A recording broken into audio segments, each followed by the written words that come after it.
o fim da Guerra Civil. Um pouquinho mais adiante, vamos pegar, se você pegar os Estados Unidos a partir de 1880, 1890 até 1930, 40, 50 anos, esses 50 anos são um avião decolando. Uma capacidade produtiva gigantesca. Não é? Era um país que desbravava o futuro a um ritmo furioso. E a demora a recuperar da crise de 29? Demora. Veja, ali na crise de 29, você tem um grande embate político em 32. Não é? Em 1932, o democrata Franklin Delano Roosevelt é eleito. Mas o Roosevelt não era o democrata do Sul. Ele era de Nova York. Ele representava já uma corrente dentro do Partido Democrata que nas décadas anteriores iria se vincular à burguesia nortista e se desvincular do Sul escravagista, que já não era mais escravagista, mas seguia sendo o Sul agrário. Né? E o Roosevelt, ele vai implementar um plano chamado New Deal. Se ele for traduzir, o novo acordo. Né? Novo negócio, novo acordo. A política do New Deal. O que era o New Deal? Só o Estado podia salvar a economia norte-americana. Você tinha que substituir a fragilíssima demanda dos Estados Unidos depois da crise de 29. Para a crise de 29 as pessoas perdem emprego. Sabe para quanto foi a taxa de desemprego nos Estados Unidos? Quanto? 30%. Que miséria, hein, velho? Sim. As pessoas se matavam. Porque nos Estados Unidos daquela época, se hoje não tem, imagina aquela época, não tinha qualquer amparo social. Você não tinha direito a um remédio, a um hospital. Mas será que chegou a bater a fome lá? Assim, sim, Vinhas da Ira. Leiam Vinhas da Ira. Além de ser uma magnífica obra literária, assim, na primeira prateleira dos grandes livros da história está Vinhas da Ira, de John Steinbeck. Está Vinhas da Ira. Então eu aconselho as pessoas a lerem. E se quiserem podem ver o filme também. Acho que é um filme... Eu acho que Vinhas da Ira foi filmado nos anos 40, nos anos 50. Se minha memória não me trai, o principal ator do Vinhas da Ira é o Henry Ford. Eu assistia muitos anos, eu era garoto, posso estar falhando. Aí alguém da audiência vai checar. Eu acho que era o Henry Ford. Comentem aí. Comentem aí. E já aproveita e dá o like, hein? Os Vinhas da Ira mostra isso. A pobreza, a miséria, a fome. Claro. Era uma situação dramática que os Estados Unidos viviam. Então, o que acontecia? As pessoas não tinham mais renda. As empresas estavam quebradas. Como é que você podia resolver a situação? Você tinha que ampliar a demanda, né? Quer dizer, você tinha que botar dinheiro na economia. Quem que podia fazer isso? O Estado. Só o Estado. O que faz o Roosevelt? O que é o plano, o New Deal? O New Deal é basicamente um princípio keynesiano, né? Do Keynes, do Lord Keynes, que é o papel da dívida pública e do Estado na expansão da demanda. Então, o Roosevelt desenvolve uma série de instrumentos para ampliar a demanda. Desde plano de obras públicas, vamos construir estrada. Ferrovia para as pessoas terem emprego. Porque se as pessoas tiverem emprego, elas vão ter renda. Se elas tiverem renda, elas voltam a comprar. Se elas compram, as empresas se reerguem. Se as empresas se reerguem, elas pagam imposto. Se elas pagam imposto, o Estado tem receita para fazer essa roda continuar girando. Né? Então, plano de obras públicas. Expansão do crédito público. Né? Impostos sobre os mais ricos. Sabe quando chegou a tarifa máxima de imposto que o Roosevelt estabeleceu? Claro que isso iria acontecer durante a Segunda Guerra. 27,5%. 27,5%. 92%. Ah, para, velho. 92%. Sobre os mais ricos? Ah, não é possível. 92%. Para um período provisório, 92%. Não. Você lembra como que classificava, assim, as fortunas? Eu não me lembro a partir de quando... Não lembro. A certeza que os Rockefeller tinham benefício nisso aí, não pagava porra nenhuma, eram gigantescos impostos. E também ele vai adotar, através da lei Glass-Steagall, pela primeira vez uma lei antimonopólio que afetava o mercado financeiro. É quando deixa de existir nos Estados Unidos bancos nacionais. Glass-Steagall, me explica direito essa Era uma lei, os bancos dos Estados Unidos, como é aqui no Brasil, eram grandes monopólios nacionais, tá certo? O que faz a Glass-Steagall? Os bancos não podiam ser mais nacionais, eles tinham que ser estaduais ou municipais. Então os Estados Unidos deixa de ter 30, 40 bancos que controlavam o fluxo de dinheiro e passa a ter 3, 4 mil bancos. 1000 bancos. Toda cidadezinha tinha um banco ali, cidade maior. Isso ajudou isso a é gerar bom. crédito para a agricultura. Porque o bancão... Você imagina o que era um proprietário de terra chegando num super banco daquela época? Nem entra. Nem entra. tem roupa para isso. Não Né? senta. Não tem roupa para Ninguém isso. fala com você, O banquinho, não. O banquinho conhece você pelo nome, você conhece o banqueiro pelo nome, você conhece a tia dele, a irmã, a família, foi convidado para o casamento. Então, isso ajuda também a reerguer a economia, né? Porque o crédito chega lá embaixo. Isso é um baita de um problema, mesmo no Brasil, que tem um crédito agrícola bem organizado pelo Banco do Brasil, tanto o Plano Safra quanto o Plano para a Agricultura Familiar. Um baita de um problema é que o crédito existe, mas ele não é emprestado. Se não fosse as cooperativas O aqui no sujeito Brasil, não tem tava como acessar ferrado, o dinheiro, né? porque ele é recebido por um gerente que, olha, ele é assim, né? Eu já vi gerente de Banco do Brasil receber agricultor familiar. É um negócio que o cara merecia ser preso. Ele faz assim, né? Olha pro cara de alto a baixo. Olha o papel dele, não. Vamos estudar. E bota numa gaveta. Assim. É um distrato, é um negócio... O sistema bancário foi feito para atender os ricos. E o Roosevelt mexeu nisso. O Roosevelt não era nenhum homem de esquerda, não era um socialista.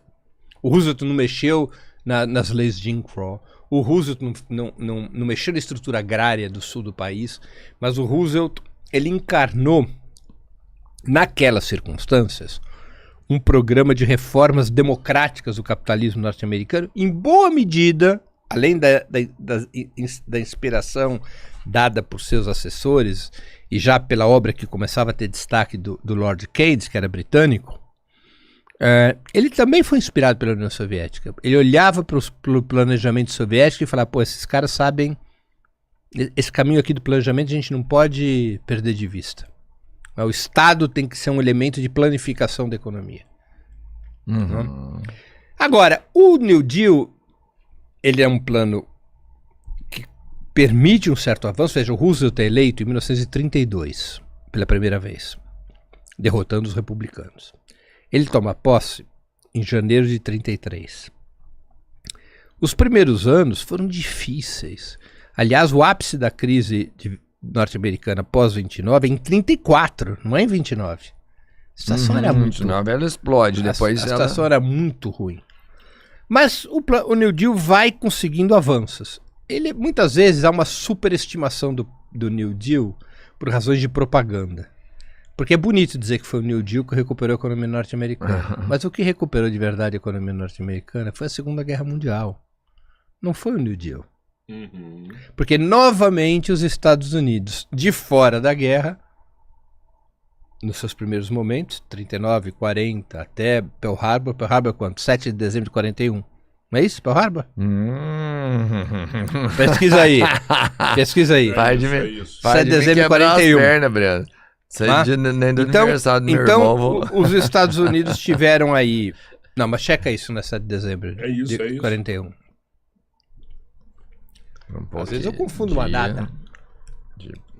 Eu já não tenho mais idade pra confiar. Galera, essa aula aí, gente, vamos dar o like aí, vamos bater 4.000 pessoas aí, pô. Dá o like aí pra ajudar a gente aí. Pearl Harbor. Ó, 7 de dezembro de 1941. Acertei? Sua memória não falha. Desde o início, viu? Cara, não, Memória, quando ele começa a falar o nome dos nomes presidentes americanos, eu falo, cara, eu não sei os do Brasil. Eu falo o pai de cada presidente. Bom, vamos lá. Então, caralho, o que mano. acontece? A guerra, a Segunda Guerra, reproduz o modelo em escala ampliada da Primeira Guerra. Aconteceu na primeira. Os Estados Unidos... Já estava preparado, vou vender arma, vou emprestar grana. Inglaterra, França pegando grana. Comprando armas. Pra lutar contra a Alemanha. Então os Estados Unidos emprestavam o dinheiro para que Reino Unido e França comprassem armas e munição para fazer a guerra. Então ganhava na ponta empréstimo, ainda que os juros fossem muito subsidiados, e ganhava na ponta Venda de armas. Claro que a partir de um certo momento, quando os Estados Unidos se envolvem na guerra, os Estados Unidos começam também a oferecer condições muito especiais para armamentos e munição, gerando uma dívida.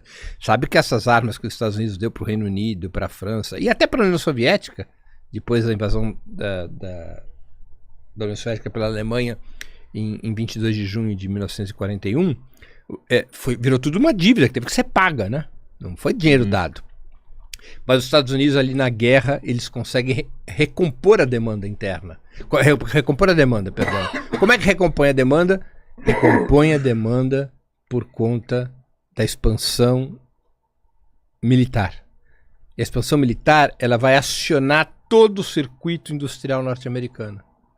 Porque nós não estamos falando só de produção de arma. Quando você produz arma, você tem que produzir aço, não é? Você tem que produzir borracha. Você tem que produzir uniformes, isso agiliza a indústria têxtil, e você precisa ter alimentos, então você agiliza a agricultura. E se você agiliza a agricultura, você agiliza a indústria de máquinas e equipamentos agrícolas. Então a economia começou a se expandir. Ela recompôs o dinamismo econômico que foi a Segunda Guerra. O New Deal foi importante? Foi. Mas o New Deal sem a Segunda Guerra, eu tenho muitas dúvidas de qual seria a sua eficácia real, porque a economia norte-americana estava muito arrebentada. Muito arrebentada. Os Estados Unidos poderia viver problemas estruturais de longa solução se não fosse a Segunda Guerra. Quando termina a Segunda Guerra, puxa, aí, Robertinho, a vida era o paraíso para os Estados Unidos. Por quê? Europa arrasada. Japão arrasado. Os Estados Unidos tinham tido pequenas perdas na Segunda Guerra perto dos outros.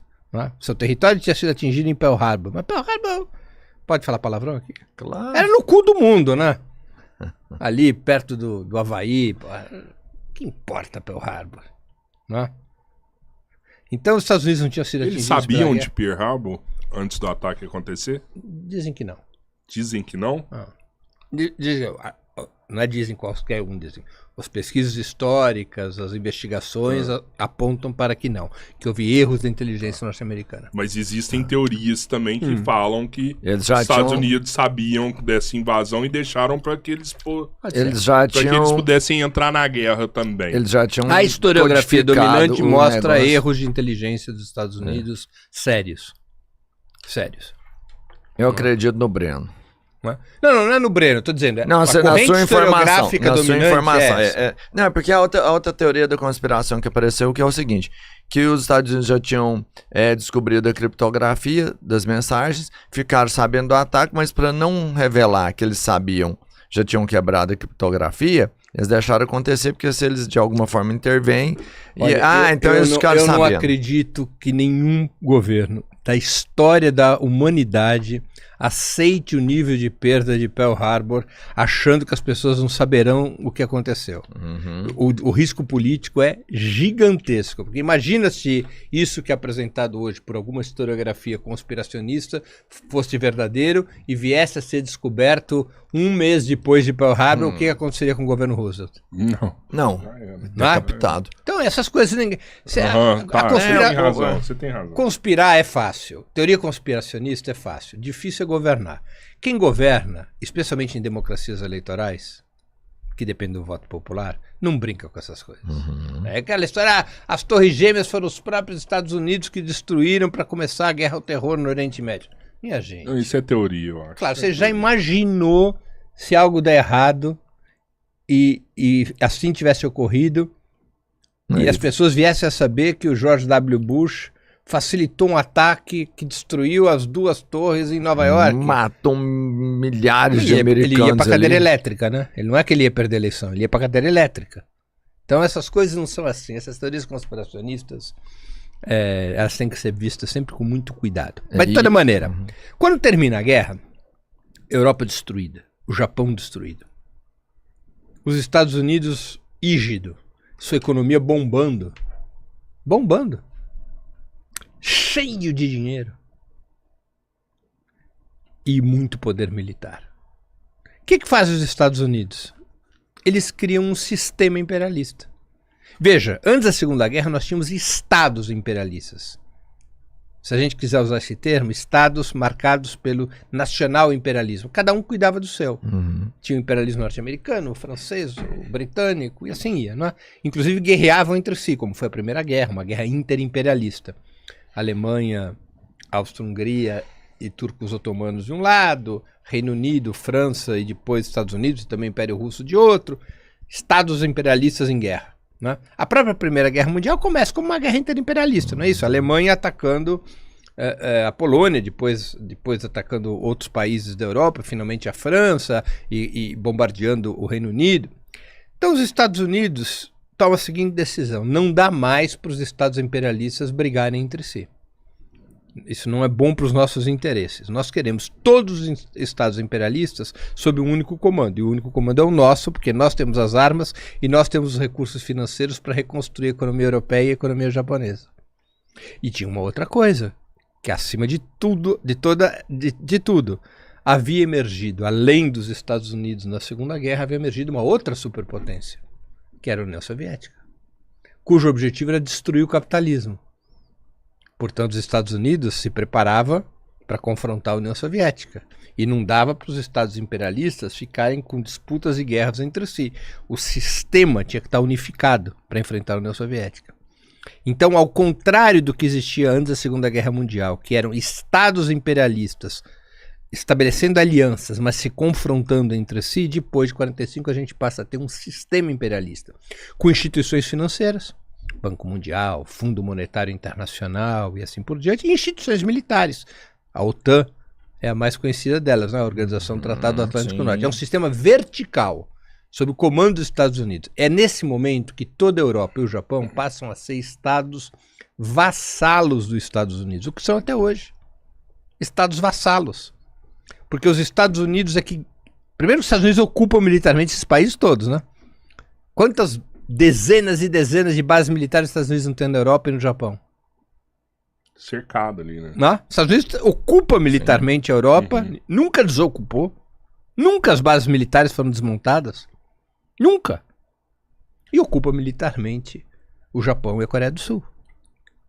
Não?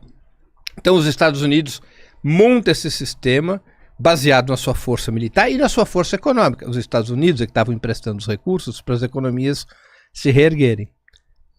Qual foi a contrapartida disso? O dólar se transformar na moeda mundial. Né? Os Estados Unidos... Claro, em 1944 você tem o acordo de Bretton Woods, a conferência de Bretton Woods, o acordo de Bretton Woods, que disse que nenhum país podia emitir moeda sem estar lastreada em ouro. Né? Então os Estados Unidos podiam emitir a moeda em função das suas reservas de ouro. O mesmo valia para o Reino Unido, para a França. É verdade, mas os Estados Unidos recebia como pagamento dos empréstimos durante a guerra em ouro, né? Então, a reserva dele era muito maior. Claro, a reserva dele tinha ficado intacta durante a Segunda Guerra e se expandiu por conta dos pagamentos recebidos. Né? Então, os Estados Unidos, ele tinha poder militar, poder financeiro, poder comercial, porque quando termina a guerra, Robertinho, mais de 50% do mercado mundial era norte-americano. A cada $2 vendidos no mundo, um era vendido para os Estados Unidos. Não. E poder cultural. É quando a indústria cinematográfica dos Estados Unidos explode. Explode. Soft power. Soft power. E junto com o cinema, a música, né? E a literatura. E os Estados Unidos vai se transformando numa potência militar, econômica, financeira e cultural. E cria esse sistema imperialista que vai se confrontar com o sistema socialista, que estava em expansão também. Os Estados Unidos teve medo do sistema socialista por muitos anos, porque a União Soviética era o único país socialista do mundo até 1945. Depois de 1945, surge o sistema socialista, com vários países europeus incorporados ao sistema socialista, e a Revolução Chinesa, e a Revolução Vietnamita, e a Revolução Coreana, e lá na frente a Revolução Cubana. Não é? Então, o sistema socialista ele vai se expandindo, ajudado muito pelos movimentos de libertação e independência na África, na Ásia. Os Estados Unidos teve a bomba atômica antes da União Soviética, né? Os Estados Unidos explodem a bomba atômica em Nagasaki e Hiroshima em agosto de 1945. A União Soviética só vai explodir a sua bomba nuclear, uma bomba de hidrogênio, em 1949. Durante 4 anos, a situação foi tensa. Depois de 49, a União Soviética tinha a bomba atômica e a Revolução Chinesa. A Revolução Chinesa é muito importante, porque ela consolida um outro Estado socialista muito, muito importante no mundo, pela geografia, pela população. Mas a União Soviética apoiou a Revolução Chinesa? Muito. Ela... Muito, claro. Com armas. Mao Zedong, claro. Buscou ajuda lá para... Claro, evidente. Claro que o esforço principal da Revolução Chinesa é dos chineses. Mas armas, treinamento, instrução, muito apoio soviético. Na luta contra os japoneses e depois na luta contra o Kuomintang, contra o Partido Nacionalista liderado pelo Chiang Kai-shek. Né? E a União Soviética ajudará o desenvolvimento econômico chinês até a ruptura, que começa em 59 e se consolida em 61. Aí a ruptura, o cisma do movimento comunista entre a União Soviética e a China, mas isso é conversa para um próximo episódio, porque senão a gente não sairá daqui antes de amanhecer. E nessa os Estados Unidos não quis intervir, mesmo sabendo os Estados Unidos, do avanço do comunismo. Os Estados Unidos interveio, porque a Guerra da Coreia, a lógica da Guerra da Coreia não era só derrotar a Revolução Coreana, era derrotar a Revolução Chinesa. Porque se os Estados Unidos tivessem sido vitoriosos na Guerra da Coreia, eles estabeleceriam uma ameaça militar para a China na fronteira. Então os Estados Unidos decretam um boicote à Revolução Chinesa, fazem de tudo. Os Estados Unidos reconhecem como a verdadeira China aquela patota do Chiang Kai-shek que foge para Taiwan e que cria ali a República da China. E não reconhece a República Popular da China, que é a China continental, liderada pelo Partido Comunista. Então os Estados Unidos até 1972 apoia Taiwan, reconhece Taiwan como a China. E além de se envolver na Guerra da Coreia para derrotar a Revolução Coreana, que é uma revolução muito importante. Hoje, muitas vezes a imprensa ocidental trata como se fosse uma piada, como se fosse uma coisa exótica a Coreia do Norte, né? Como se a Coreia do Norte fosse uma espécie de monarquia. A Coreia foi muito importante. É um episódio da história anti-imperialista de primeira grandeza. Porque eles derrotam os americanos. O problema é que esses recursos pilhados assim da Europa na guerra, parece que eles são finitos, né? E tipo, sempre os Estados Unidos têm que fazer algo depois, sei lá, vamos invadir o Vietnã, vamos invadir tal lugar. Porque a Europa... Vamos fazer a Guerra do Golfo, vamos invadir o Iraque.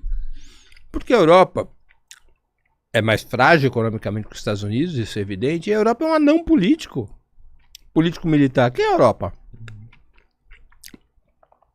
No mundo pós-45, você tinha 2 sistemas e 2 chefes. Os Estados Unidos e a União Soviética. Isso contava na vida real. Né? A União Soviética... A Europa tinha influência, talvez, sei lá... No turismo mundial, né? As pessoas gostavam de viajar para Paris, para Madrid. Ela tinha um histórico de força, né? Mas não tinha força real, né? Porque já teve uma época que foi a mais forte de naval, tipo assim, a Inglaterra tinha a maior... força naval do mundo, tudo isso... Mas isso foi deteriorado, né? Perdeu... o Reino Unido preservou sua marinha e coisa e tal, mas virou um país secundário. Né? Teve que abdicar das suas colônias, houve o movimento de descolonização, especialmente na Ásia, destrói o Reino Unido. Destrói o Império Britânico, perdão, não o Reino Unido. Sim. A Índia se torna independente em 47. Os países... Os territórios árabes se independentizam e deixam de ser colônias da França e do Reino Unido. Eles vão perdendo as colônias. A França e o Reino Unido vão perdendo as colônias. Vão se enfraquecendo, vão virando países secundários, subordinados aos Estados Unidos. E a União Soviética vinha se fortalecendo com esse longo ciclo da Revolução Mundial, que é um ciclo que começa em 45, quando a bandeira do Exército Vermelho é hasteada no antigo Reichstag em Berlim e que vai até 1979, quando é a vitoriosa Revolução Nicaragüense. Veja que são 32 anos de ofensiva revolucionária. Tudo bem, agora a gente tem quase 50 de ofensiva contra-revolucionária. Mas foram 32 anos de ofensiva revolucionária, em que o imperialismo perdia estados e o campo socialista, o sistema socialista, ganhava estados, se fortalecia. A um ponto que os elaboradores de política dos Estados Unidos diziam que a União Soviética aplicava uma verdadeira teoria do dominó. Derrubava uma peça e todas as demais iam caindo em sequência. Então, você vai tendo um avanço revolucionário importante no mundo inteiro.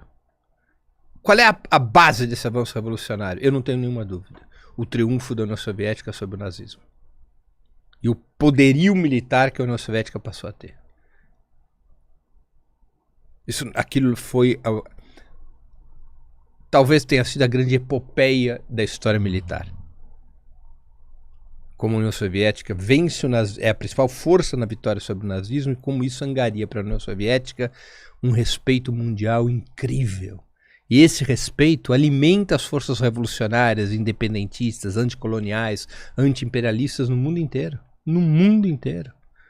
É um período no qual os povos se lançam na luta anticolonial, se lançam na luta anti-imperialista. E claro, os Estados Unidos ali defendendo a coisa, né? Defendendo a sua hegemonia, o seu sistema, favorecidos os Estados Unidos por uma expansão econômica de longo prazo.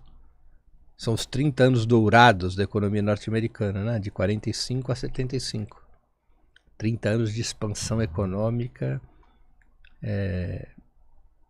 aceleradíssima dos Estados Unidos. Inferior à expansão econômica da União Soviética, inferior à expansão econômica do Japão, mas é que a gente tem que levar em conta que a base dos Estados Unidos era maior, né, do que a da União Soviética no pós-guerra e do que a do Japão. Então, quando você tem uma base econômica pequena, então o crescimento nos primeiros anos ela vai ser sempre maior, né? Uhum. É aquela história, você tem um carro, você comprou um segundo, tua expansão patrimonial foi de 100%. Se você tem 100 carros e comprou mais um, tua expansão patrimonial foi de 1%. Então, era natural que economias mais fracas, mas com dinamismo, como a União Soviética e o Japão, que foram destroçados pela guerra, o Japão foi ajudado pelos Estados Unidos, a União Soviética não teve nenhuma ajuda, se reconstruiu por conta própria, como eu pude relatar aqui naquele nosso episódio sobre a União Soviética, né? Tinha uma taxa maior de crescimento que os Estados Unidos, mas os Estados Unidos tiveram 30 anos dourados, no qual o seu mercado interno se expandia, e no qual o mercado externo para suas mercadorias também se expandia, e no qual o capital norte-americano se internacionalizava e construía plantas industriais em países cujos salários, impostos e custo da terra eram muito menores que dentro dos Estados Unidos, barateando muito seus custos de produção e aumentando a capacidade, a renda das suas corporações, né? Então os Estados Unidos eles têm uma expansão...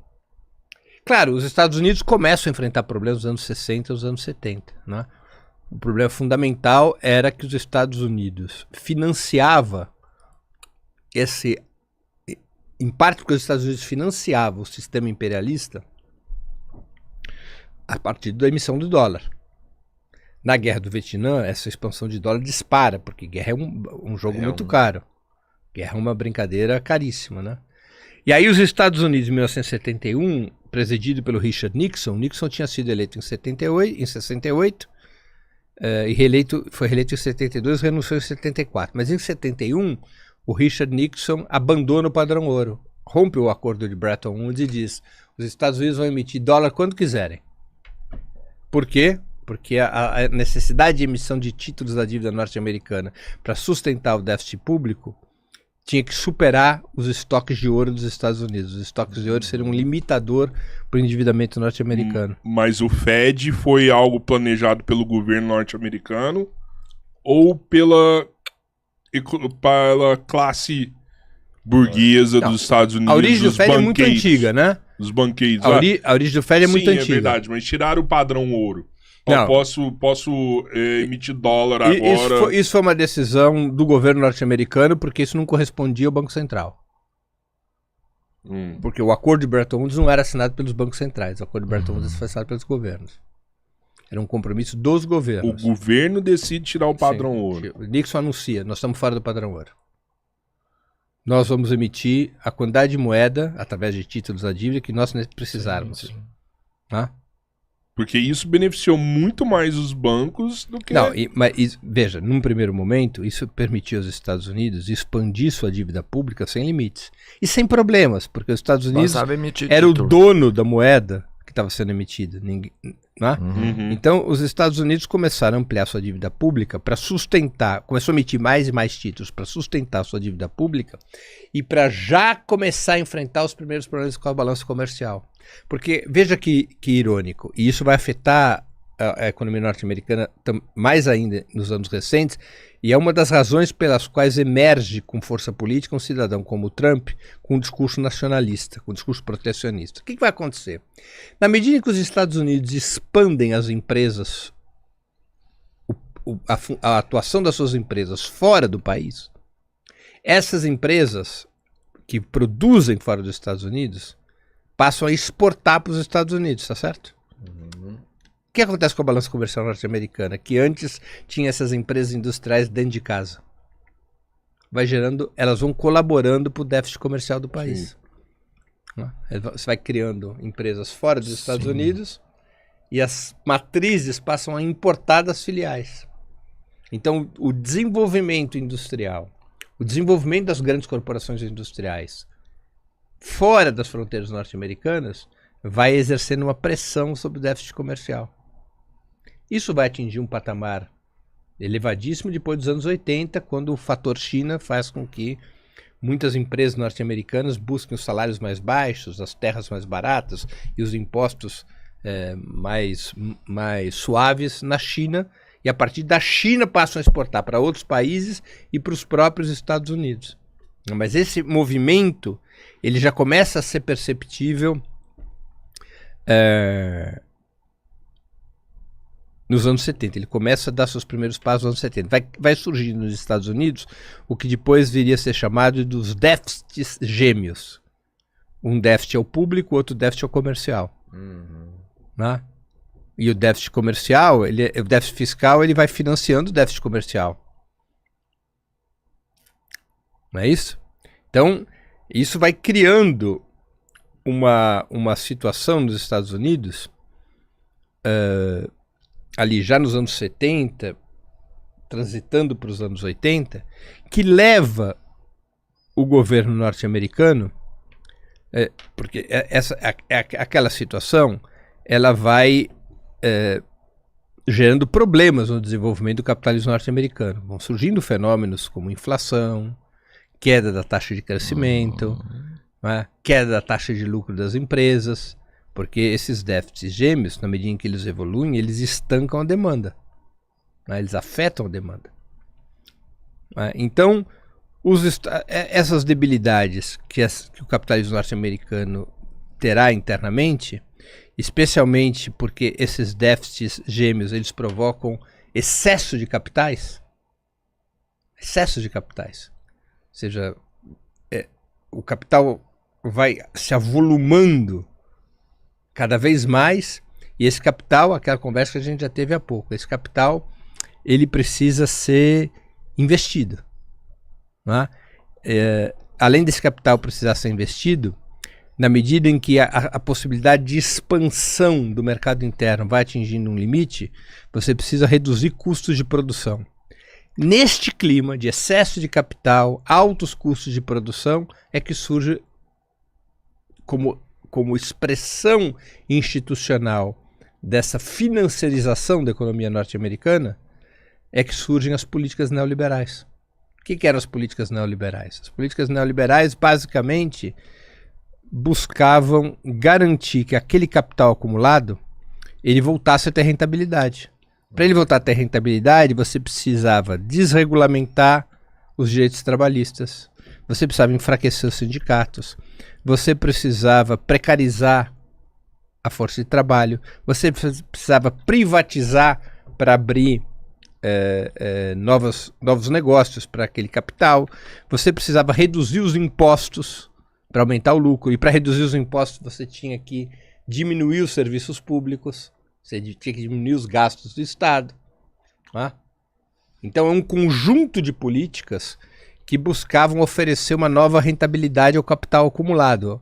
Enxugar o Estado. Claro, porque enxugar o Estado é uma consequência de políticas que visavam privatização e que visavam reduzir os impostos para os mais ricos e para as empresas, para as grandes empresas. Tá? Você precisava permitir que aquele capital acumulado se rentabilizasse, ou senão você ia ter problemas estruturais insolúveis na lógica do capitalismo. Tá?